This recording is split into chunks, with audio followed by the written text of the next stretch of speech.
খেলার মধ্যে থেকে বিশ্বকাপে নিজেকে ফিট করে তোলার জন্য নেইমার জুনিয়র চুক্তি নবায়নের সিদ্ধান্ত নিয়েছেন সান্তোসে।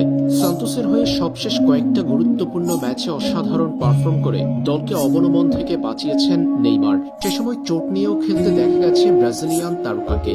যদিও চোটের কারণে তার বিশ্বকাপে খেলা নিয়ে কিছুটা শঙ্কা আছে, তারপরেও বিশ্বকাপের 6 মাস বাকি থাকায় নেইমারকে নিয়ে স্বপ্ন দেখছে অনেকেই। এর মাঝেই সেরে উঠবেন ব্রাজিলিয়ান তারকা। এদিকে খেলার মধ্যে থেকে বিশ্বকাপে যাওয়ার জন্য নেইমার সান্তোসের সঙ্গে চলমান চুক্তি শেষ হওয়ার পর নতুন করে চুক্তি নবায়নের সিদ্ধান্ত নিয়েছেন। সান্তোসও চাচ্ছে 2026 বিশ্বকাপ পর্যন্ত নেইমার জুনিয়রকে ক্লাবে ধরে রাখতে।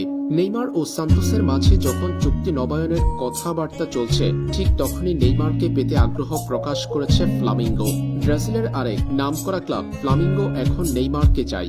জানা গেছে ফ্লামিঙ্গোর বেশ কয়েকজন তারকা ফুটবলার নেইমার জুনিয়রকে দলে নেওয়ার জন্য চাপ দিচ্ছে ক্লাব কর্তৃপক্ষকে। নেইমার জুনিয়রকে বিশ্বকাপে যেতে সেরা শারীরিক অবস্থায় পৌঁছে দিতে চায় ক্লাবটি। বিশ্বকাপে ফিট নেইমারকে ব্রাজিলের জার্সিতে দেখতে চায় সবাই। সান্তোসের সঙ্গে চুক্তি নবায়নের সিদ্ধান্ত নেওয়ার পর নেইমারকে নিয়ে ফ্লামিঙ্গোর পরিকল্পনা সান্তোস নয়, বরং ফ্লামিঙ্গোতেই নেইমারকে নিয়ে আসতে চায় তারা। সেখানে বিশ্বকাপ পর্যন্ত নেইমারের সঙ্গে চুক্তি করতে ইচ্ছুক ফ্লামিঙ্গো। মূলত ক্লাবটিতে খেলার পাশাপাশি ব্রাজিলিয়ান তারকা নেইমার জুনিয়র থাকবেন ফিট, খেলতে পারবেন বিশ্বকাপে, এমন পরিকল্পনা আর আশা থেকে ফ্লামিঙ্গোর চাওয়া নেইমারকে।